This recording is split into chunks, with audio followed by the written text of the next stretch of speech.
Good evening, Michigan's Ultimate Survivor League members. This is your Commissioner James L. Seagrave speaking, coming to you live from the historic ruins of the Mega XP Zone at the Commonwealth Commerce Center. Last week, I know a lot of people were upset. There was no Commissioner's Corner. People asking, what's going on? Does this have anything to do with the FBI investigation into Kavanaugh? Am I a witness? Were they interviewing me? No, I'm not a witness. Just had a lot of things going on. Had a lot of things happening. A lot of people to talk to. It's gonna be good. It's gonna be good. I promise you, it's gonna be good. So we took the week off, and just busy. So now we're back. Week officially 4 in the books here. First week of conference play started this week, which meant that you saw some heavy hitters going out early, swinging for the fences, had some historic scores, had some good rivalries renewed, have surprises for the top people in the league. Oh, man, it's going to be incredible. Going over what happened last week. Looking forward to next week. I'm doing this kind of on the cuff. Just got off of work. Haven't really done a lot of preparations, so we're going to wing it and see how it goes. Here we go. We're going to start with the top 15 in the nation. Here we go. We're going to go here. We got Uncle Rico cracking the top 15. He is number 15. He is 2-2, but he has scored 376 points on the year. Number 14, last week's number 5, Riverside Range and Rancors was 3-1, or was 3-0, lost obviously, dropping him to 3-1. He is the bottom of the 3-1 teams. Number 13, we have Nantab Knights. Rough month for Mr. Myers there. He's we'll talk more about that here in a little bit, but man, my heart's out to you, man. I know you've had a rough month. At least you're on a 2-game win streak, so congratulations. You've only got 299 points, but you are 1-0 in your conference. Now, okay, this is worth noting, historically how this top 15 goes is record and then points, but once you get into the conference play, it goes record followed by conference record followed by points. That's why he's higher than Riverside, who lost his conference game against whoever he played. Number 12, Squadrels. They lost 2 weeks ago. Last week they came back and righted the ship. They're 3-1, 1-0, and 3-16. Super Original up from number 13 last week. Now he's up to number 11. He's rocking 337 points. Number 10, Conservatism is the new subculture. 3-1, 1-0, and 354. So a 17-point lead there. The Tallywhackers, Josh Crampton. Someone stop this man. He's been in the top 15 with both teams since the season began. It's incredible. He is a phenomenal owner. Unfortunately, he missed our Magic event the other weekend, but that caused us to cancel it anyway. So we're going to play it again sometime. 3-1, 1-0, 356. A mere 2-point edge over Conservatism as a new counterculture. FarmersOnly.com. Don't look now, but last year's champion is coming back. He's on a 3-game win streak after losing the first game. 3-1, 1-0, and 365. We go up to number 7, Tenacious D, another Josh Crampton team. 3-1, 1-0, 374. We get to number 6, the Black Hole, up from number 7, Rob Bradley's team. 4-0. This is the first of the undefeated teams. He's only scored 291 points, though, so he's way behind some of these other teams, but he's lined them up properly. 4-0, good for number 6. Number 5, Play with Mike Ditka. 4-0, 1-0, 332. Obviously, if they're 4-0, they're going to be 1-0, so I'm not going to bring that up anymore. Number 4, Steel City Sackers, 356. A staggering 24 points higher than Play with Mike Ditka. So way to go to you. Now we get to the top 3 here. Whoa, what just happened there? Oh, hey, that's cool. I didn't know I could do that. We get to the top 3. Number 3 in the nation is Melissa's Meatballs, up from number 4. Her and Steel City Sackers flip-flopped. And why did they flip-flop? Because, well, she's outscored him now by 2.5 points. Number 2 is Granny's Baloney Curtains, formerly number 1, which means we're going to have a new number 1 team this week. 4-0, 385, which means that the number 1 team on the reservation is the Apache Chiefs. For the first time in their illustrious history, which has been pretty much the entire time this league has been in existence, Carl Seagraves is number 1 in the nation with a 392-point performance overall in the season. Let's go look at the bottom of the barrel here. We've got, hey, first of all, congratulations to Hernandez Hitman, who actually got his first win, so he's out of the winless column. Worst team in the league is Larry Weinberg's Honolulu Blue Balls, 1-3 with a fucking atrocious 224 points. I like Flaccaroni and Cheese at 240. FL Inbred, whatever that name is, 253. Don't know yet, 256. Don't know if he's submitted a proper lineup yet, so I don't know. Chiz Nasty, playing like he's Chiz Nasty, 260.78. Fly Eagles Fly, 272. We've got Trump up the volume, old Steve Garrity at 273. TD's Right Meow, I forget who that is. They changed their name. Might be Alan Harvey, I don't think it is. At 280. Cloacal Kiss, that's your bottom 10 right there. So, nobody is 0-4. So, we have no winless teams. There will not be any Cleveland Brown-esque performances. So, let's take a look at the standings, shall we?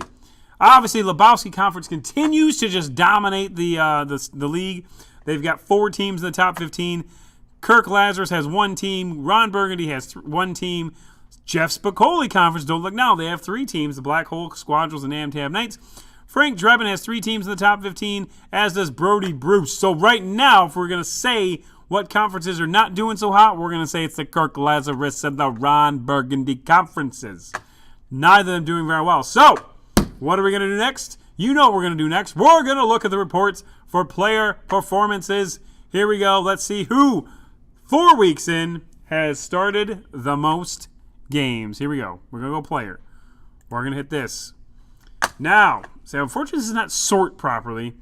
We're going to look at the top starting quarterbacks of the league. Right here we go. It looks like Phillip Rivers, number 1, with 26 games. 26 of us have used him. Drew Brees, number 2. And then we have Ryan Fitzpatrick. He's not getting started anymore. And Ben Roethlisberger, old Trump's good old buddy, that started by 19 of us. So we go to running backs. Who's hot? Who's not? Let's just look at last week. Who started who last week? Last week's number 1 performer was Ezekiel Elliott. I wonder why that was.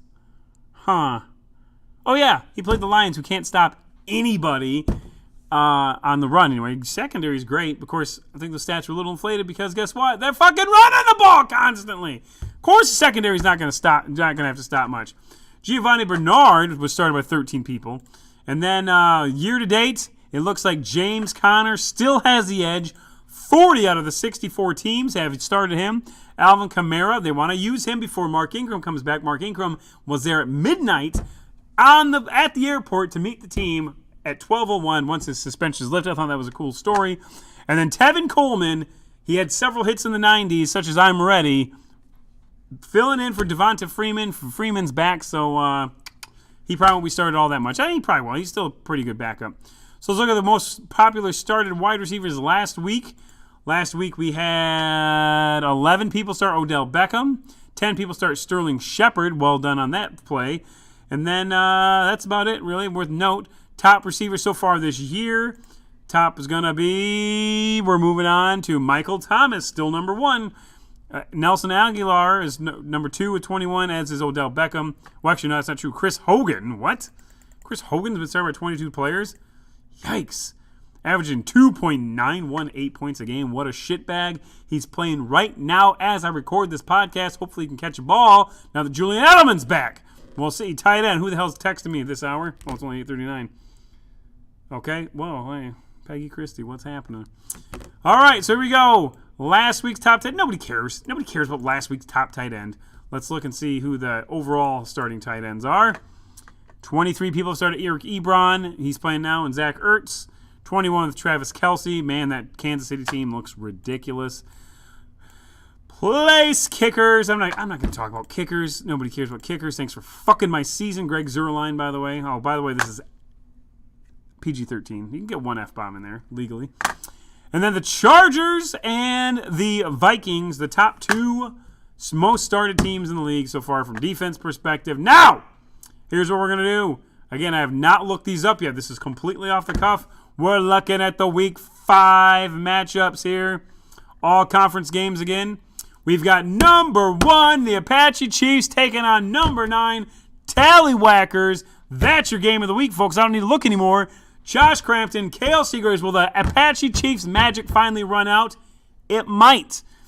Brady O'Bush, who's not ranked, taking on Uncle Rico, number 15. Pat Provost has a chance to put Brady O'Bush down in the standings severely. That's a big one. What else we got here? Old Papa's Players vs. Collector Kings. That's a pretty good game. Your mother likes my defense. Alan Harvey. That's Alan Harvey taking on Super Original. Alan Harvey set a good lineup so you can beat the Super Original guy. He's number 11. He's ranked. You got to beat him. It's Paul Smith. Paul W. Smith from WJR. And we've got, okay, let me just, Kakambas. Let's just, I'm not going to do winners and losers this week, but because there's obviously one winner. Kakambas. I don't know if you saw this. This guy set a record. This is the 6th year. I think this might be this 2012, 13, 14, 15, 16, 17, 18. This is the 7th year. I don't know how to do simple math, apparently. 7th year we've done this league, and Kakambas set an all-time record last week with 148 points. Give it up for him. He did very well.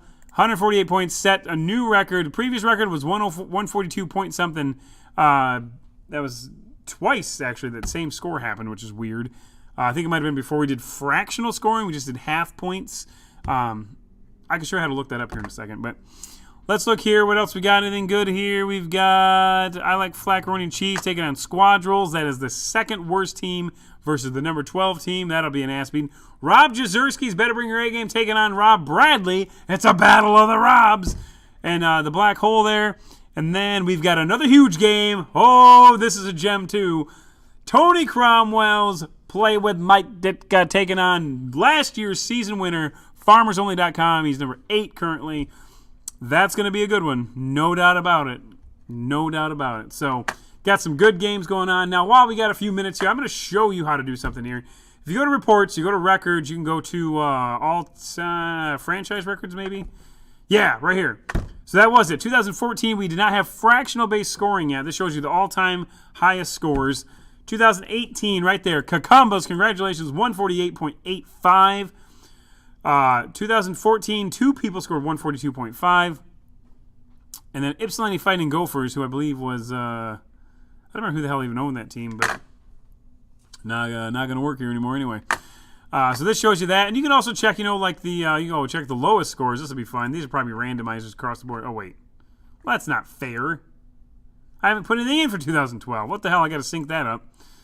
No doubt. Or you can also check the, you can check player records up here with this. Go to records and go to player records. This is kind of cool. Show you the all-time highest scores. Still to this day, all-time highest score from anyone was the 2012 Seattle Seahawks performance. 41 points. Jamal, that was in 2012. In 2013, this is really sad because, I mean, the Seahawks, you at least have Frazier and Richard Perez started in that week. Jamal Charles, 2013, playoffs in our league, week 15, not a single person started him, and he scored 40 points. Doug Martin, we all know my love affair with Doug Martin when he was a rookie. I mean, I'm telling you, to this day, I believe, Richard Perez still has a horribly photoshopped picture of me and Doug Martin in the shower. It's weird, but yeah, 37 points. That's kind of cool. You can look back here and see the highest scores ever if you didn't know about that. You can also go to, now this is something that I haven't linked all the way, but you go to records and then go to like all-time series records. It's kind of cool. You can see who you've played against. Providence Power, my all-time wins and losses. Who's that I'm beating? Super Original beat you twice? What? And it's not all linked up. My apologies. I got to fix that. I'll do it one of these days. But yeah, this is kind of cool. Some kind of stuff you can look at you might not know about. So, yeah, 2 huge games. Number 1 versus number 9 and number 5 versus number 8. 2 biggest games of the year. Get your lineups in. Don't get randomized. And make sure you tune back in next week for the Commissioner's Corner. I'm James L. Seagrave saying so long, folks.